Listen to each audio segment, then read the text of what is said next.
plans on top of plans. Bren had been tracking it for 6 hours. A bear-like animal with too many legs and a stiff, powerful tail, its dark blue-gray pelt making it the reason it was a target. Mari had insisted the leather was needed. He was trying to close the distance for a clean shot with his energy rifle. Not ideal for hunting, but it was what the ship had provided. His old mechanical pistol from Peregrine rested holstered at his waist, a familiar comfort. As he moved forward slowly and carefully, assessing the simian bear, he quietly cursed himself for not thinking of a more original name. He studied its movements, thinking through the danger. Claws, teeth, tail. Never underestimate the tail. That was the mistake people made. He had just begun to shift his position when the creature somehow detected him. It turned and charged with a thunderous roar, 6 massive legs churning up grass and soil, moving with terrifying speed for something so large. Bren ran. He sprinted through trees and brush, weaving desperately, trying to slow it, trying to break its momentum. Branches whipped past his face, roots tore at his boots, his lungs burned. Then, without warning, the ground vanished beneath him. He dropped into a wide culvert with a narrow stream at its bottom, hit hard, rolled, and lost the rifle in the process. Overhead, the massive creature barreled across the gap and smashed into the opposite wall with a deafening crash. It slid down, momentarily stunned but clearly uninjured. Bren didn't hesitate. He drew his pistol and fired 3 rounds into its head. The first 2 seemed to do nothing. The third found something vital. The creature collapsed, lifeless only meters away. Bren sat in near exhaustion, heart pounding, hands shaking from the closeness of the hunt.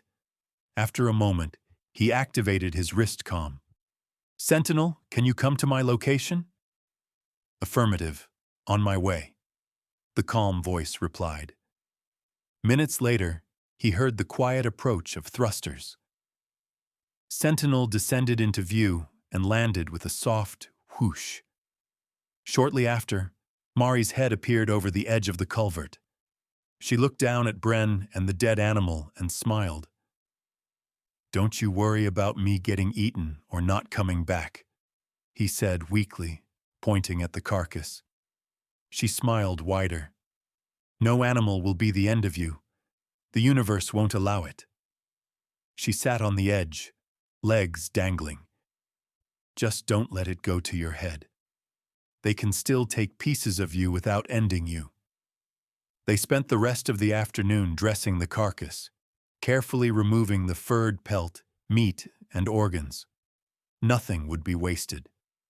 The beast was too massive to haul away whole.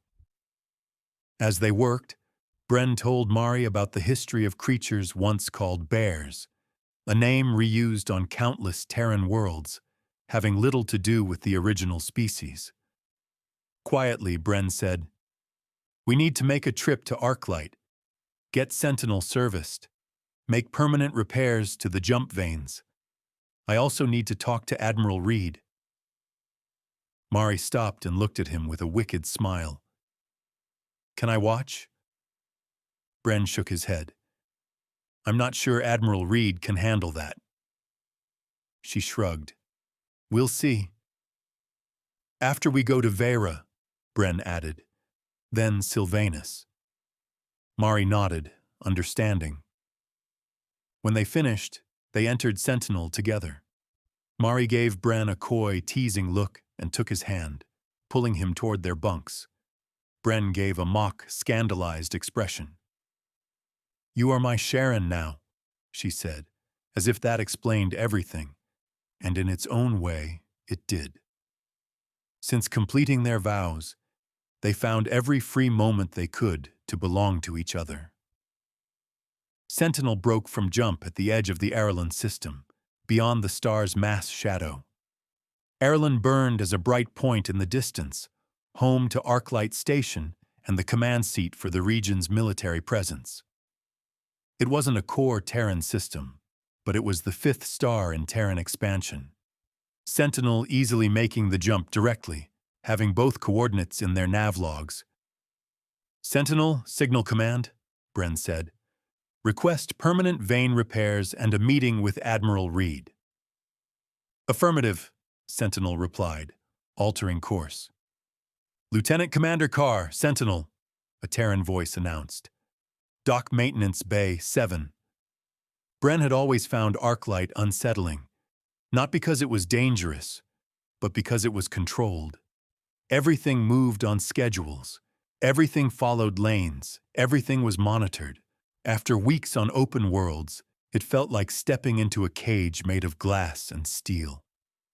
The station dominated their view, a vast ring and spire complex wrapped around a central hub.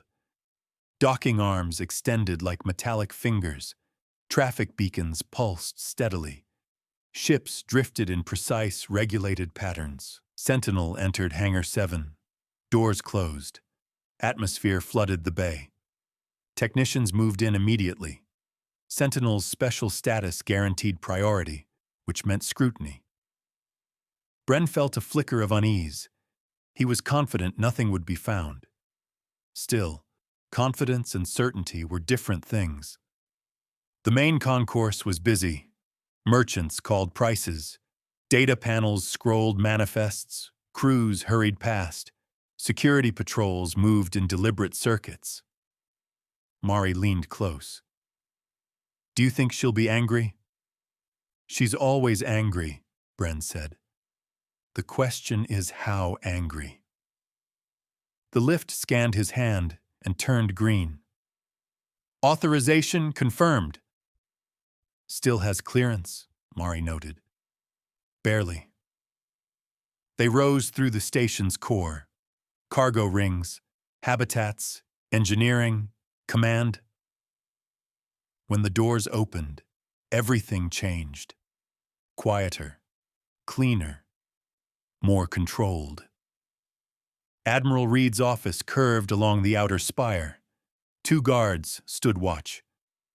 Lieutenant Commander Bren Carr, he said, here to see Admiral Reed. You're expected, both of you. Mari smirked. Inside, the office was sparse. Tactical displays hovered behind a broad desk. Beyond the window, ships drifted past distant stars. Reed stood with her back to them. Do you have any idea, she said calmly, how many reports cross my desk involving your name? A healthy number? Bren offered. She turned. Sharp, tired, controlled. You disappear for months, modify military systems, ignore regulations, and then walk in for repairs and who knows what else. Just repairs, Bren said. And help, Mari added. Sit. They did. A schematic of Sentinel appeared. You've been keeping this ship alive on hope and stubbornness, Reed said. Those veins should have failed twice. They're within margin, Bren replied. She studied him. Why are you really here? Because we're going to Vera, he said. And the Marinshai matter. Alliances fade if unused. Reed stiffened. I want to integrate them, Bren continued. Give them scout ships. Let them see new worlds. She paused. We're decommissioning 12. Same class as Peregrine. I'll send them. And? Send an exchange to Sylvanus. Work with the Tal. Done. And? I want to give the Wrath jump ship integration and balance. Her pen dropped. There it is. Not full tech, Brent said quickly. Just old frameworks. Let them decide. We need jump-capable allies for the 4th tribe. We can't use gates without exposing World's End. Silence. That, Reed said, is what I was afraid you'd say. You could say no. She stared. Can I? Why does every insane idea you have make sense? A chime interrupted. Ma'am, Sentinel's AI is denying log access. Noted, I'll take it up with Carr, Reed said. Those logs are top-secret clearance we'll download through proper channels. The comm node clicked off. Then she looked at Bren. Care to explain? Not my doing. Does everything bend to you? Mari smiled. Yes. Get out, Reed said. The files will be uploaded. And when I lose my job, I'm moving to your planet just so I can glare at you every day that it was your fault. I recommend bonding a towel, Bren replied. Good for stress. She pointed at the door. Vera and Sylvanus. Bren and Mari waited aboard Sentinel while the damaged jump vane was replaced. Outside the viewport, technicians moved methodically along the hull, their work lights drifting across polished metal. Inside, the ship was quiet. Too quiet. Sentinel, Bren said at last. Report when file upload is complete. Affirmative. He hesitated, fingers resting against the console.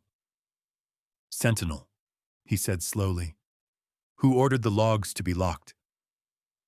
The AI's indicator light pulsed. There was a pause. Lieutenant Commander Carr, Sentinel replied. The data contained in my logs represents an existential threat to anyone not already possessing the relevant knowledge. Disclosure would destabilize the Terran Republic and its political institutions. Bren exhaled softly. That means everyone but Mari and me. Affirmative. He nodded once. Sentinel, thank you. The indicator light blinked. No response followed. Repairs were completed hours later. Without wasting time, Sentinel requested departure clearance. Approval was granted. The hangar doors opened, magnetic clamps disengaged, thrusters ignited. Sentinel slipped free of arclight and accelerated toward the system's outer boundary, climbing steadily toward safe jump distance. Within hours, the ship reached clear space and executed its jump. Reality folded. They reappeared beyond the mass shadow of the Kashara system. Bren checked the navigation display. Sentinel, he said quietly. That last jump exceeded Terran protocols. 4 system maximum distance. Affirmative, Sentinel replied. Standard Terran jump calculations and protocols are no longer in use. The referenced safety limitation is no longer applicable. Bren glanced at Mari. Also part of your locked logs? Affirmative. Silence filled the cockpit. Sentinel, Bren said. Set course for Vera. Request landing permission and notify the Sharon elders and Kel of our arrival. Affirmative. Sentinel descended through Vera's atmosphere and settled onto the familiar landing platform. As before, Mari kissed Bren and departed for the Shai compound. Bren made his way to the covered pavilion where he and Kel had once spoken, what now felt like a lifetime ago. Kel was waiting. He greeted Bren by clasping his forearms. Welcome, Ter Bren. Thank you, Shai Kel. You called the elders? Yes, Bren replied. I've arranged for the Terran Republic to contract the Marin Shai as frontier scouts, both in Terran and independent space. Payment will be the scout ships, continued support, and access to new systems. Kel smiled. You know us well already. It is a good contract. The elders will approve. He studied Bren. You have more. Yes. The ships are the same class as Peregrine, my first command. Peregrine, I wanted to give to you personally. Kel's expression darkened. Bren, we do not trade our sisters or children in bonding. If this is some Terran custom... Bren froze. I would never cheapen Mari that way. The shock in his voice stopped Kel mid-sentence. I meant, Bren continued, forcing himself to breathe. It was my ship. It carried me through half my life. Its AI is sound. I wanted it to go to family. He nodded toward Kel. Kel exhaled in relief. Yes, that is acceptable. Perhaps we should mark this as fourth tribe custom to avoid future misunderstandings. Please, Bren said fervently. Kel smiled. This is close to an old Shay tradition. I will honor it properly. They walked to Kel's home, built into the hillside, its forward wall and doorway the only parts visible. Inside, Kel introduced Bren to his bondmate. Ireshka, he said. Bren inclined his head. I am Brendan Carr. Thank you for the warmth of your home. She smiled gently. Just Iris, and do not feel guilty. Bonding days overwhelm everyone. Bren chuckled softly. Shay's speech hid nothing. Kel returned from another room carrying a long, sheathed sword. He placed it carefully across Bren's hands. This is an heirloom of my family, Kel said. Old, no longer used, but I believe you and yours may. Bren unsheathed it. His breath caught. Layered metal, perfect lines, balanced, lethal, and beautiful. A lost art, Kel said. We no longer know how these were made. As you give me part of your life, I give you part of mine.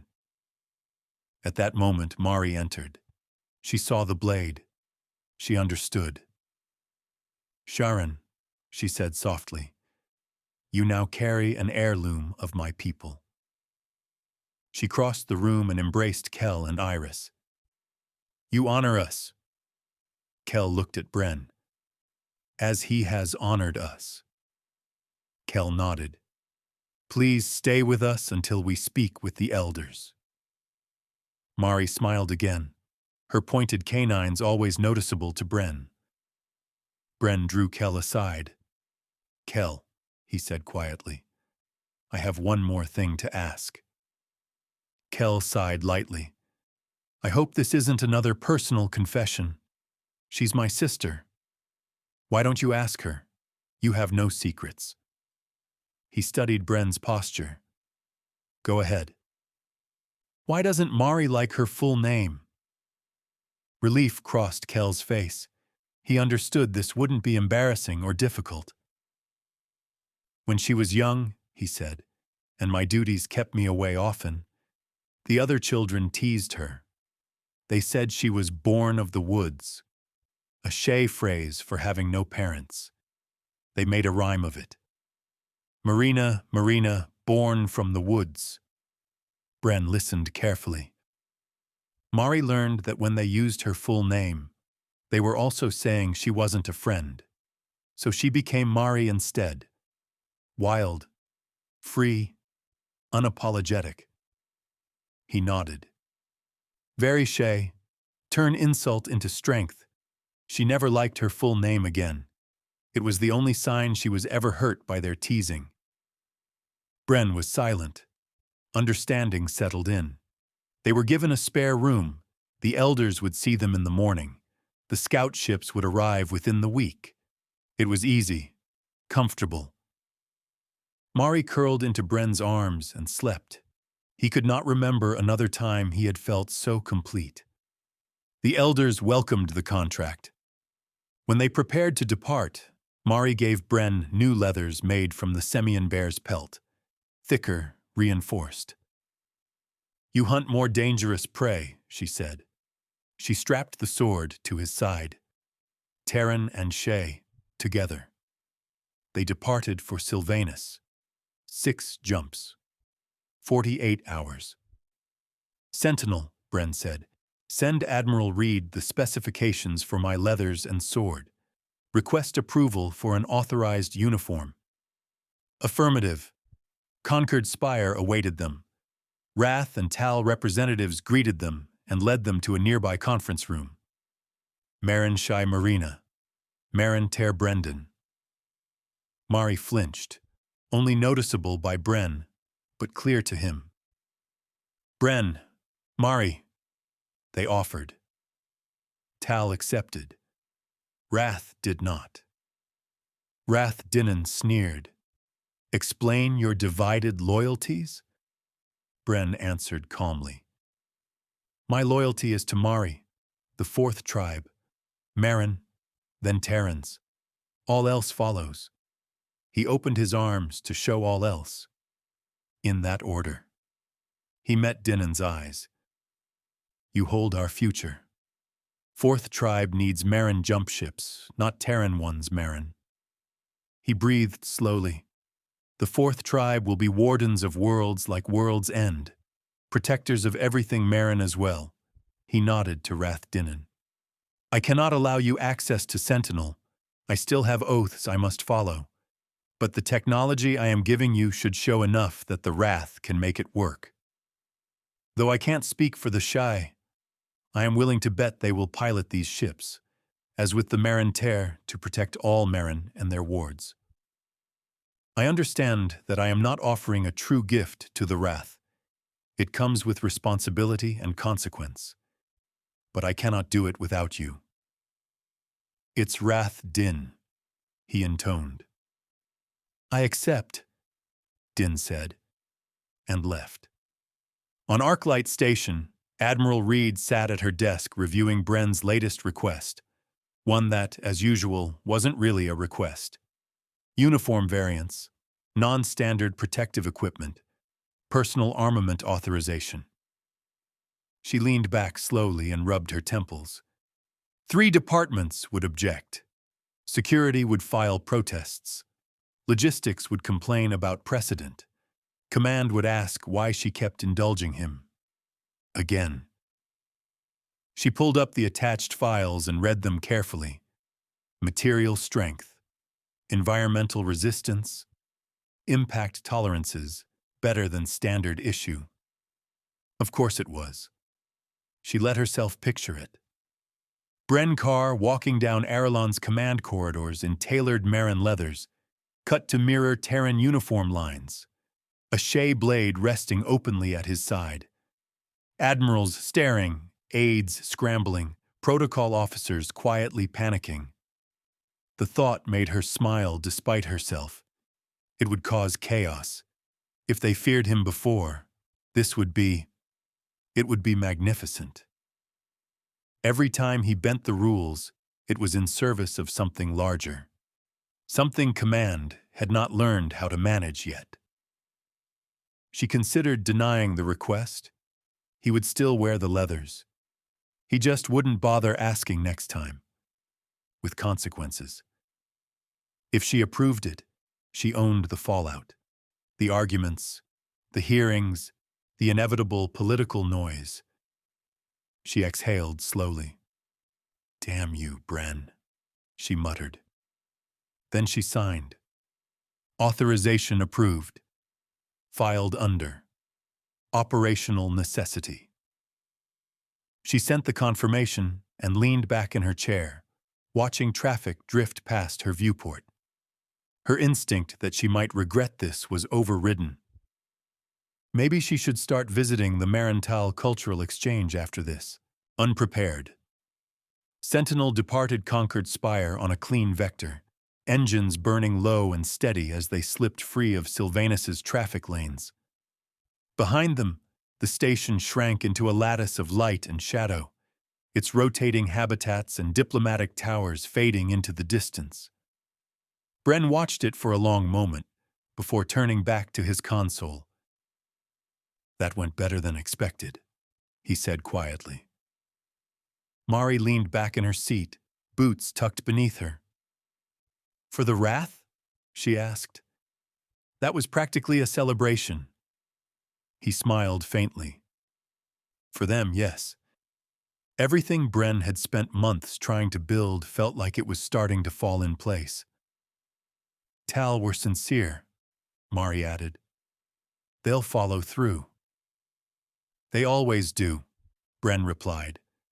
When they commit, they mean it. And Wrath Din? She asked. He considered. He accepted, Bren said. Which is more than I expected. She tilted her head. Not happily. No, he agreed. But honestly. Sentinel's jump drive began to charge. A low vibration rippled through the hull. Outside, Sylvanus's star stretched into luminous threads. Mari reached over and laced her fingers through his. You did well, she said. He glanced at her. We did, he corrected. She smiled. Systems fell away behind them. For the first time in weeks, Bren allowed himself to breathe. The Terran were aligned. The Tal were cooperating. The Wrath were engaged. The Fourth Tribe had allies. Scout ships were on the way. Diplomatic channels were open. Reed was backing him. For once, the pieces were moving in the right direction. He leaned back slightly in his chair. Maybe, he said softly. This might actually work. Mari rested her head against his shoulder. Careful, she replied. That sounds like optimism. He chuckled under his breath. Just cautious optimism. Sentinel's voice cut in smoothly. Transit complete. Preparing for final jump to World's End system. Bren straightened. He felt a flicker of unease. They were navigating well beyond the four-system safety recommendations. Sentinel claimed it was no longer using standard Terran protocols, which meant Bren no longer knew exactly what rules it was following. And Sentinel's habit of selective disclosure, its own version of need to know, didn't help. Proceed, Bren said. Space twisted again. Sentinel emerged into familiar coordinates outside World's End's mass shadow. Silence. No chatter, no patrol signals, no traffic. Nothing. Then the displays flared red. Unauthorized gate passage, multiple hostile contacts. Threat overlays populated across the system. Sentinel, Bren said sharply. Link gate sensors. Overlay all feeds. Instantly, red enemy tags filled the tactical map. 2 near the fourth planet. 4 at the predecessor gate. 4 near the volcanic world. Bren leaned forward. ETA to fourth planet, he said. Full assessment. Lieutenant Commander Carr, Sentinel replied. Gate records indicate 12 vessels transited from Terran space within the last 48 hours. Engine signatures and scan profiles identify them as Kresh. Mari's posture tightened. Returning raiders, she murmured. Affirmative, Sentinel continued. No residual radiation consistent with Kresh home systems indicates extended operations away from origin. They had been out hunting for a long time. Bren studied the data. Mari waited without interrupting, senses alert, body already shifting into readiness. The priority is the fourth planet, Bren said finally. We eliminate the threat as quietly as possible, full stealth. No matter what the Kresh do, we don't make ourselves identifiable. Affirmative. Status on the fourth planet and the gate. 2 Kresh vessels, Sentinel replied. 1 in orbit, 1 in atmospheric descent. Bren tapped the armrest, thinking. We take the orbital ship first, he said. Clean, silent. They're not tied into the gate network.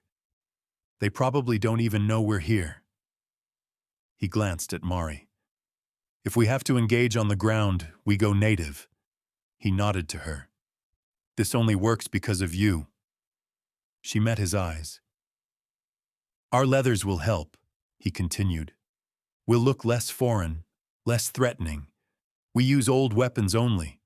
No powered gear, no comms, no active tech. First objective, he went on. drive them back into space. Second, if that fails, containment. Eliminate the creche quietly and neutralize the ship. Lieutenant Commander Carr, Sentinel said, multiple failure vectors identified. Bren didn't look away from the display. Do you have better recommendations? Deprioritize no-contact restrictions to ensure mission success. No, Bren replied immediately. That's not an option. He paused. If we have no choice, maybe. But not first. Maintain no-contact profile, he finished. Mari's hand closed over his. Then we do it the hard way, she said. Bren nodded. Yes, he agreed quietly. We do. A moment passed. Then Sentinel spoke again, its voice steady as more data resolved. Lieutenant Commander Carr, it said. Estimated time to fourth planet. 12 hours at maximum acceleration and deceleration, maintaining full stealth profile. Bren listened. Creche vessels at the predecessor gate continue repeated bypass attempts on control center locks, Sentinel continued. Physical damage to gate structure remains negligible. Probability of successful override remains undetermined. Bren exhaled slowly. More than 12 hours for the creche to keep probing the gate locks, probably more than double that, considering transit time from the fourth planet to the gate. Hold course, he said. Maintain stealth. Affirmative, Sentinel replied. Outside, the distant light of World's End's star drifted slowly across the viewport, and somewhere ahead, on a world they knew nothing about, except that it did not deserve interference, enemies were already at work. Bren kept his eyes on the tactical display. Sentinel, he asked quietly, what are the indicators of creche success in overriding the control center gates? First indicator, Sentinel replied, physical access to the control center. Second indicator, control panel locks bypassed. Third indicator, loss of gate command authority. System flags will shift to red. Bren absorbed that. Set automatic updates on any gate status change. Affirmative. The display continued its slow, silent crawl forward. No margin for error. No mistakes. As Sentinel crossed the horizon, slipping in behind the creche vessel, the same squat, armored silhouette they had encountered before, it opened fire at the first viable moment. 2 plasma strikes slammed into the creche ship. The vessel lurched, spiraled, and dropped at a skewed angle, plunging deeper into the atmosphere. Its uncontrolled descent tore it apart. What little survived Sentinel's fire would not survive impact. Sentinel, Bren said, plot a course to the closest concealed landing zone. Maximum distance from indigenous structures. Creche vessel has descended to an isolated region, Sentinel replied. 2 kilometers from indigenous structures resembling a walled mercantile center with surrounding domiciles. Sentinel executed what could best be described as a powered glide, a carefully managed descent designed to leave no thermal, electromagnetic, or visual signature.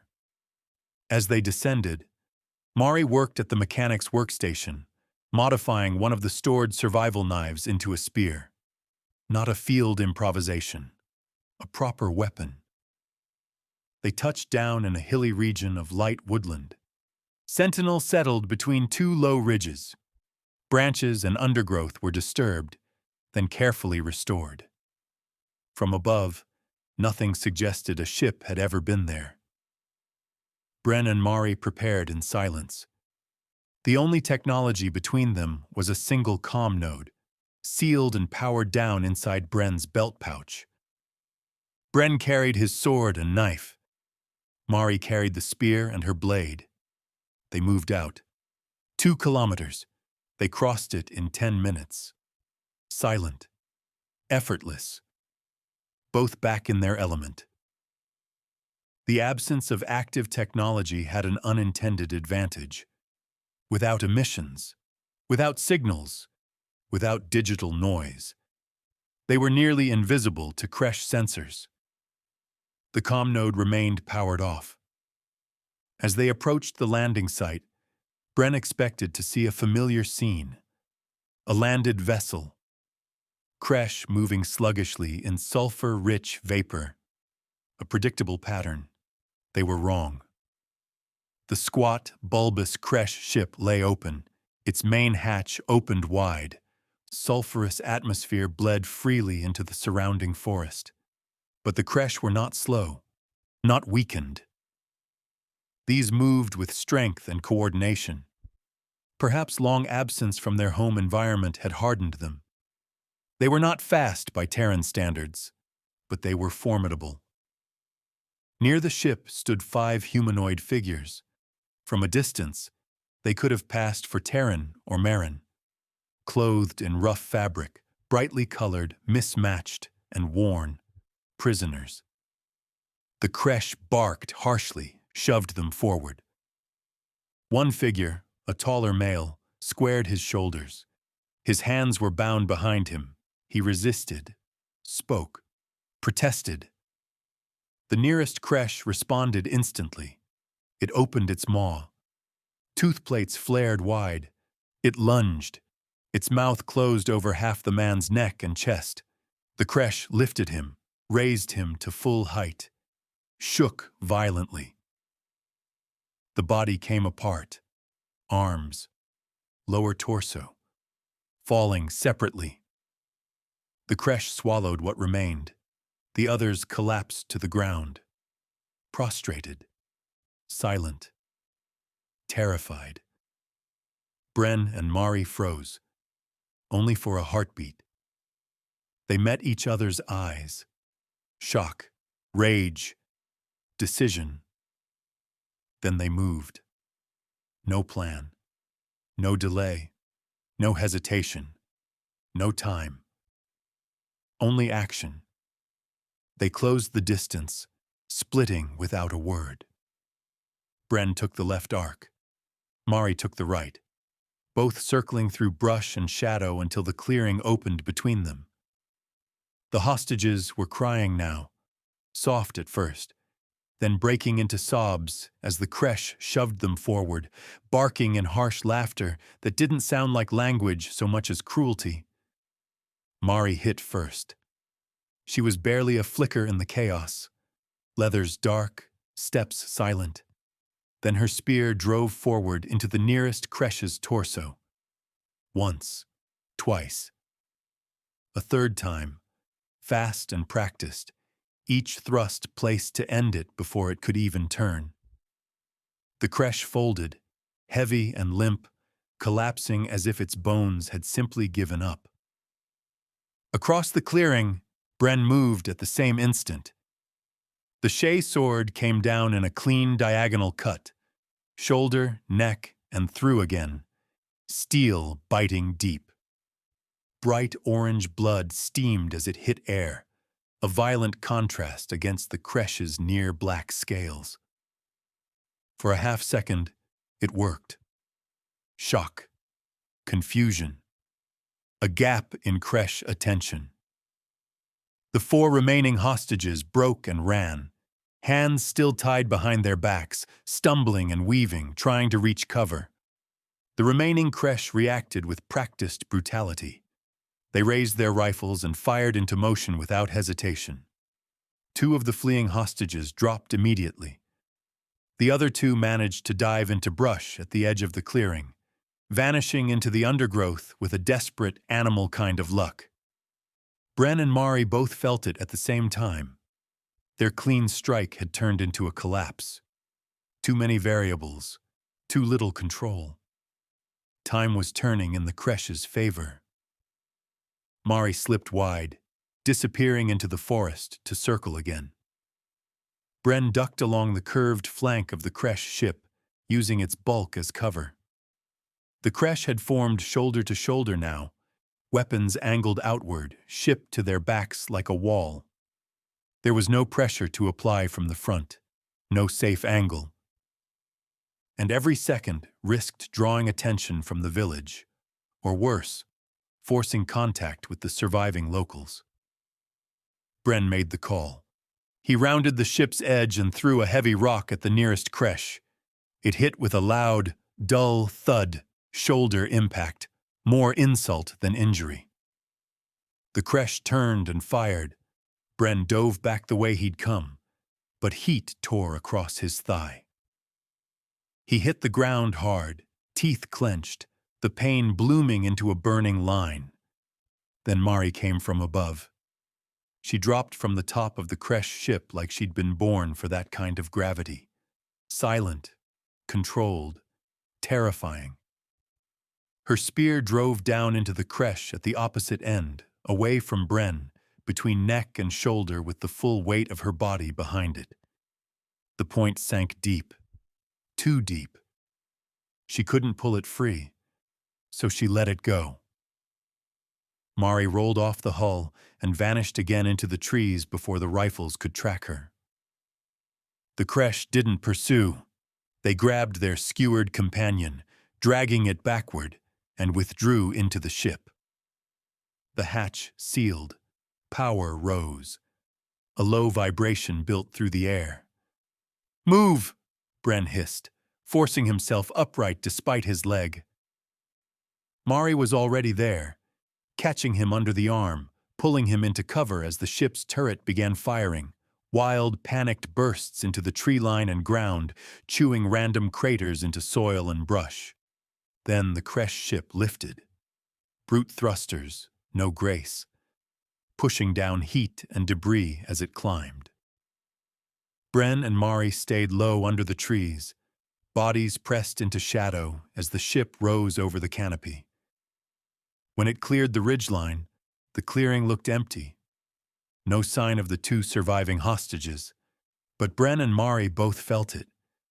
Those two had moved like people who knew the woods. Not trained soldiers, but not helpless. Bren limped hard now. A clear reddish fluid oozed from the scorched gash along his thigh. Mari's eyes flashed with anger and worry. "Bren, call Sentinel." He shook his head once, jaw tight. "We keep protocols," he said, voice low with pain. "As long as we can. I won't slow us down." He took another step and almost faltered. "Too much," he admitted through clenched teeth. They made it half the distance back before Bren finally pulled the comm node from his pouch, shielding it under his body as he powered it on. "Sentinel," he whispered. "Come to my location." Within minutes, Sentinel rose between the hills, still trying to keep a low profile. No bright burns, no obvious lift signature, just enough controlled power to reach them fast. They boarded. The hatch sealed. Bren collapsed into his seat, breathing hard, pain pulsing in his leg. Mari didn't sit. Not yet. Her eyes were still outside. "Sentinel," Bren said, forcing focus. "Do you have a track on the creche ship?" "Lieutenant Commander Carr," Sentinel replied. "Target is approaching upper atmosphere." "Can we catch them?" Bren asked. "They aren't flyers. Thruster vectoring only." "Affirmative. A controlled burn at low altitudes to maintain stealth, then full burn higher up. We can intercept before target reaches stable orbit." "Good," Bren said, voice cold now. "Approach from their dorsal turret blind spot. First signs of drones. Prioritize, then engage. We're hardened against limited EMP, but we don't take chances." "Affirmative." Sentinel climbed. Not like a transport. Not like a ship struggling for altitude. Like something built to fly well. The acceleration pressed Bren and Mari back into their seats. Bren grunted as pain flared through his thigh, his hand whitening on the armrest. Sentinel rolled slightly, aligning beneath the creche ship's belly. then fired. A precise strike into the underside, where armor was thick but systems were vulnerable. The Kresh ship lurched, dropped into a smoking arc, and fell toward a wide stretch of ocean. As Sentinel settled into orbit around Fourth Planet, Bren spoke quietly. Sentinel, plot the fastest course to the predecessor gate. Analyze approach vectors for tactical solutions. I need to clean this up. We should have time. Affirmative, Sentinel replied. 18 hours to weapons range. Bren rose slowly, favoring his injured leg, and limped toward the shared living space. Mari followed. She glanced down, then shook her head. Those leathers are barely a week old, she said lightly, and you're already offering your limbs as Kresh trophies. I was trying to distract them, Bren replied. She smiled. You did. Quite well. The one you hit with the rock looked like he was deciding how tasty your leg would be. Bren grimaced as the image of the torn man flashed through his mind. Mari caught it immediately. Her smile faded. Sorry, she said quietly. Too far. She reached for his arm. Come. Let me see. He sat. She knelt in front of him, carefully peeling back the scorched leather. Her touch was gentle, professional, familiar. She cleaned the wound, sealed it, then began repairing the leather. After a moment, she looked up. This will scar. 2 hours out, Sentinel gave a warning. Control station locks bypassed. Bren was still limping, trading raw burn for sensitive skin stretched wrong. Sentinel, he said. Update. Kresh forces have gained access to the control room. Bren nodded slowly. This gives us an advantage, he said. If my gate lore is accurate, conventional weapons can't damage predecessor structures. He studied the tactical display. If the gate is damaged or malfunctions because of fighting, it favors us. They need it working more than we do. He straightened. We go in hot and press that advantage. Mari didn't argue. Affirmative, Sentinel replied. However, if your assessment is incorrect, you may be responsible for the destruction of a predecessor-level artifact with species-level value. Bren shrugged. I lose a secret. You lose some existential vocabulary. Doesn't sound so bad. Sentinel's AI. Light blinked. The predecessor gate filled the forward display, a ring of impossible geometry suspended in vacuum. The vast open space inside it revealed distant stars. Energy patterns that once rippled in incomprehensible harmonics lay dormant. Around it, chaos. 6 Kresh vessels clung to the control station, hulls pressed tight against armored flanks. Emergency fields flickered. Maintenance structures were scorched. Structural integrity holding, Sentinel reported. Control station at 92%. Bren studied the formation. They're scared, he said quietly. Of us? Mari asked. Of being cut off, he replied. Of being trapped. Or worse, blamed for damage. Sentinel adjusted course. Kresh vessels are concentrating defensive fire to defend gate control. Bren nodded. Good. Begin first pass. High lateral sweep. Target ships' outer hulls only. Let's start to make them feel trapped. Affirmative. Sentinel accelerated. Stars stretched. The gate swelled. They sliced through the perimeter. Precision fire lanced outward, tight, controlled bursts tearing into outer plating without breaching core systems. Armor peeled away. Gas vented. Emergency lights flared. The Kresh scattered. then surged toward their ships, desperate to pull the battle away from the gate. Sentinel rolled away. No return fire followed. They were losing target track, losing control. "Second pass," Bren said. "Angle 42 degrees. Push them starward." Sentinel curved inward. Fire skimmed near gate structures, close enough to terrify, never close enough to damage. The Kresh rushed their ships. 1, 2, all 6. They disengaged from the control arm and drifted outward, herded. Mari watched the overlay. "They're moving where you want them." "They don't know it yet," Bren replied. On the third pass, Sentinel slowed. Targeting systems locked. Twin pulses punched through exposed power cores. 2 ships collapsed into silent clouds of molten debris. No explosions, no spectacle. Just erasure. Silence. Another pass. 2 more vanished. The remaining vessels hesitated. Then life pods ejected. Dark shapes drifting free. Bren saw them. Didn't speak. Sentinel tracked them, eliminated them. One by one. Mari's jaw tightened. She said nothing. Neither did Bren. Their minds were numb from the long fight, the chase, then fighting again. "Engagement complete," Sentinel reported. "No hostile vessels detected near gate." They donned EVA suits and entered the control station. Bren reset access codes. Mari examined damage. "Minor," she reported. "Mostly non-essential structures. Control systems intact." Bren closed his eyes briefly, then opened them. "It's over," Mari said.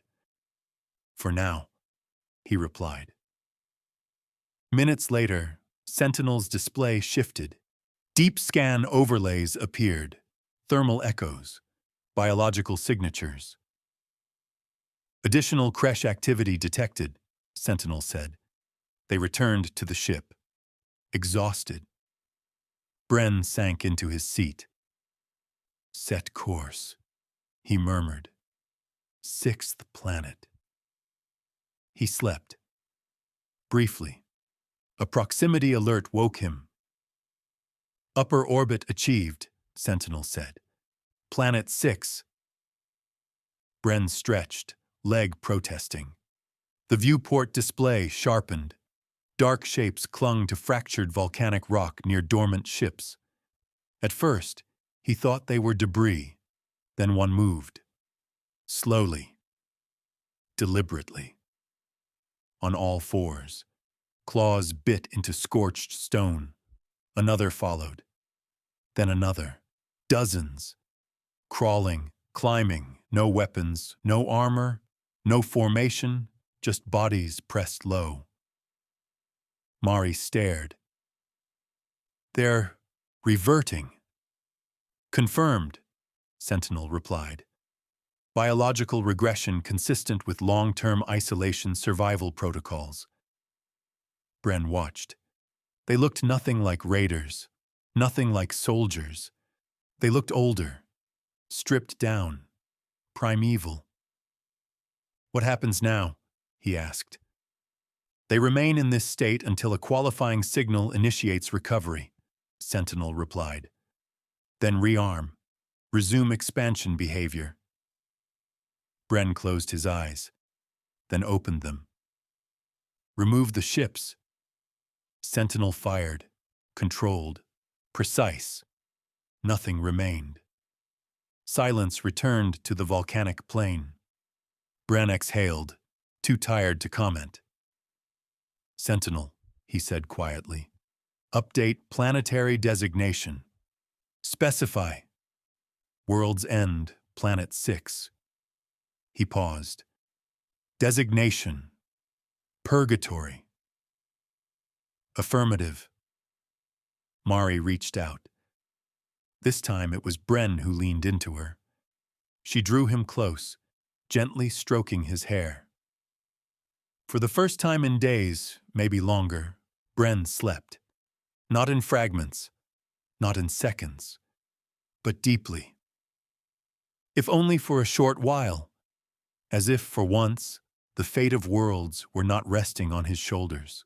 Bren, Mari, and Sentinel were again heading out past the system's mass pull, waiting until the error margin dropped low enough to be nearly impossible.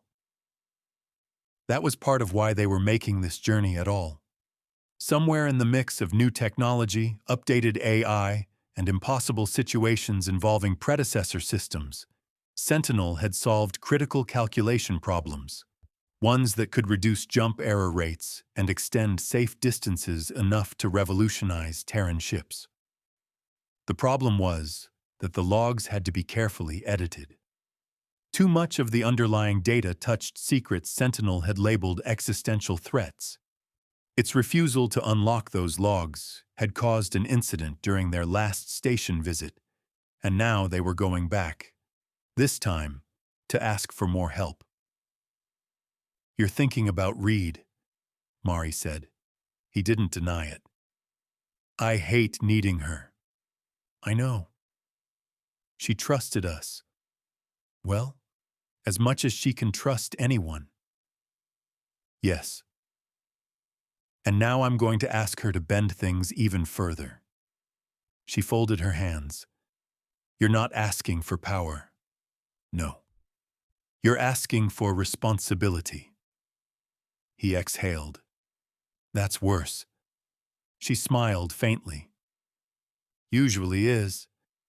He leaned back. "Sentinel, set a course for the Aralon system. Arclight Station." "Affirmative." "Send a request for a meeting with Admiral Reed along with the report on the latest Kresh attack. Omit speculative data. Just contact reports and mitigation actions." "Affirmative." Mari glanced at him. "You ready for this?" "If I wait," he replied. "I won't be." "Course plotted," Sentinel said. Stars shifted. Distance folded. World's end space disappeared behind them. Sentinel emerged into the Aralon system, and traffic flooded the forward displays almost immediately. Layered corridors, beacon codes, rotating clearance windows. Arclight Station lay offset from the system's main plane, far enough from the gate routes to keep commercial traffic out of sight and military movements unnoticed. A common mooring for jump-class vessels, where secrecy was inherent. It was also the seat of regional command. Nothing about it was casual. Nothing about it was accidental. Within minutes, Sentinel requested docking clearance. Authorization came back faster than Bren expected.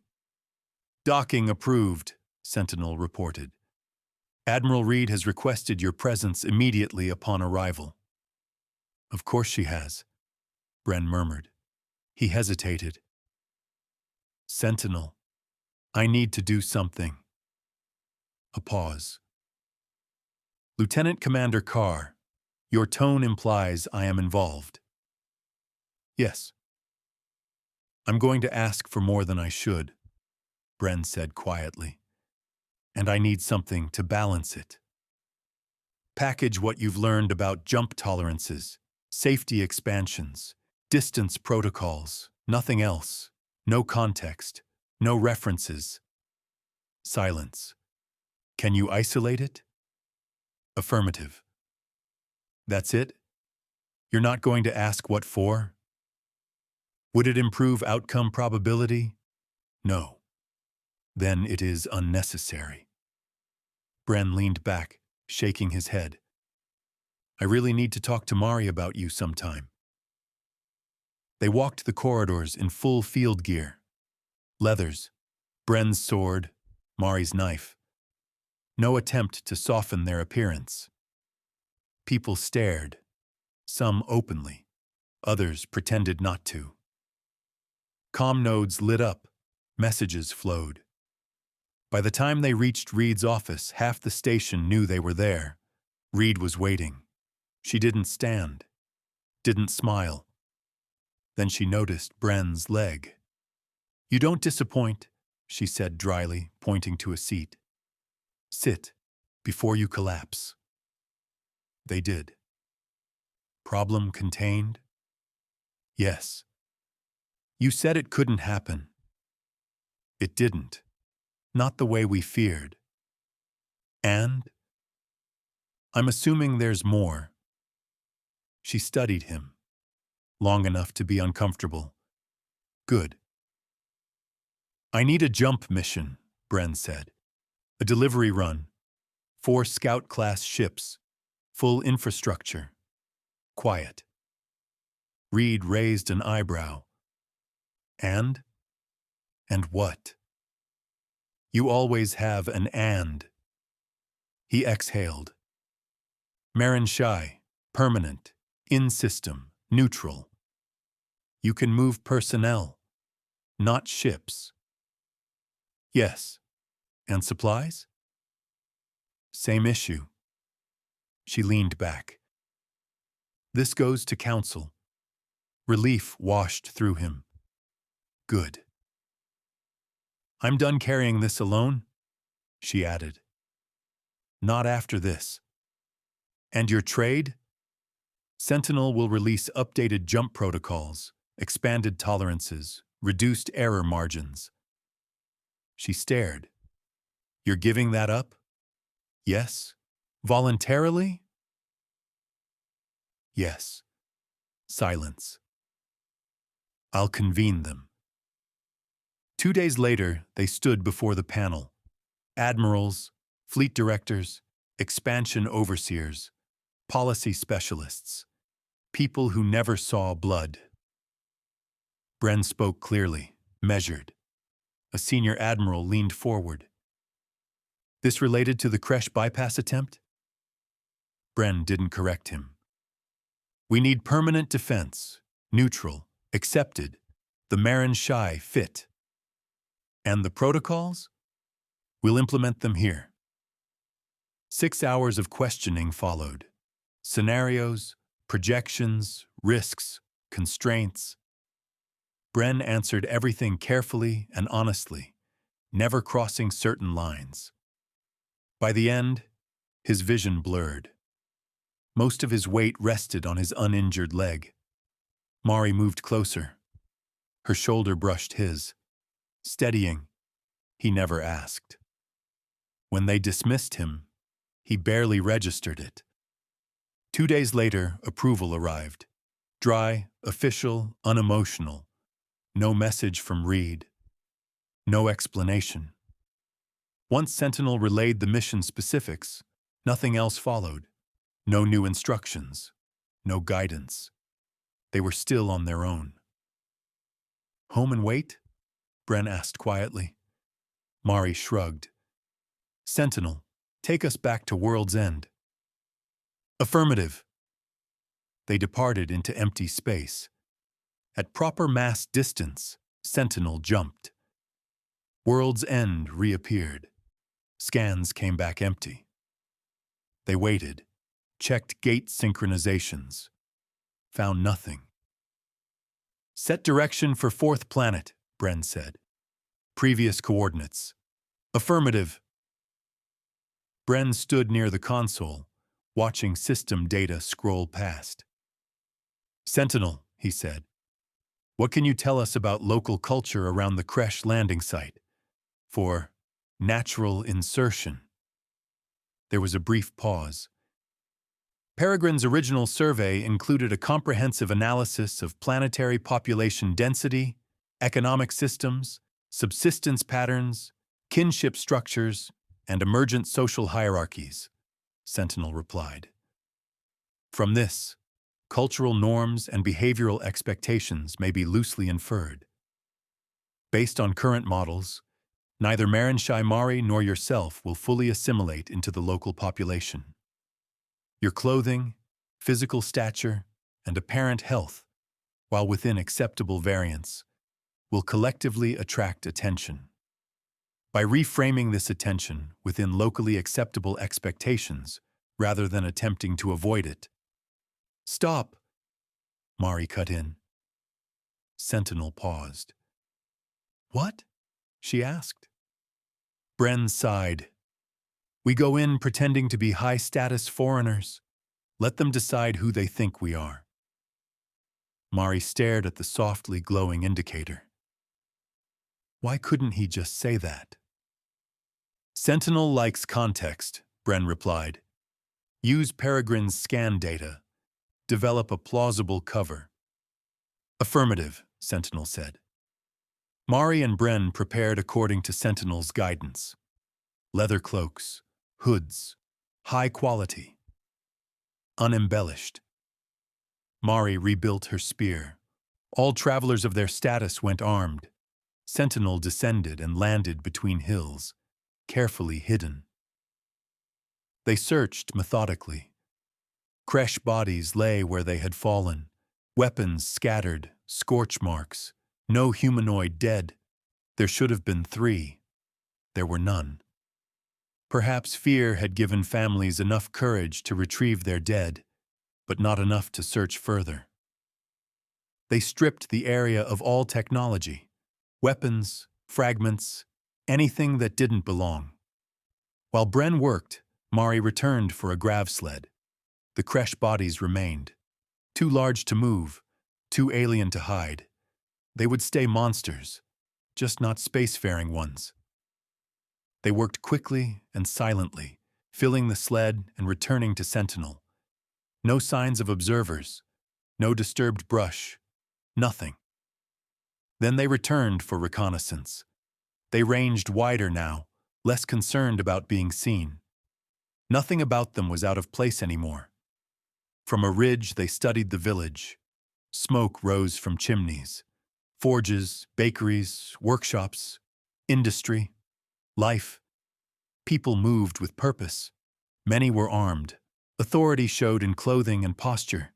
The hostages had been low status, bright, rough clothing. The poorer the fabric, the louder the color. The gates were shut. Guards wore loose metal ringed armor, spears, some bows, functional, deadly. None matched Bren and Mari's equipment. In Chia, Bren signed, "Village sealed. They're afraid." Mari nodded. "Do we speak or walk?" He signed, "Speak." They stood. Bren went first, hands relaxed, clear of weapons. Mari followed, spear resting on her shoulder. The guards noticed immediately, no alarm. The gates opened. A well-armed man stepped out. A hunter. A leader. Bren drew a rough creche in the dirt. "Vorgrim," he said. They understood. The man pointed to Mari and Bren's weapons, pointed to the drawing of the creche. They nodded. He signaled that he thought as much.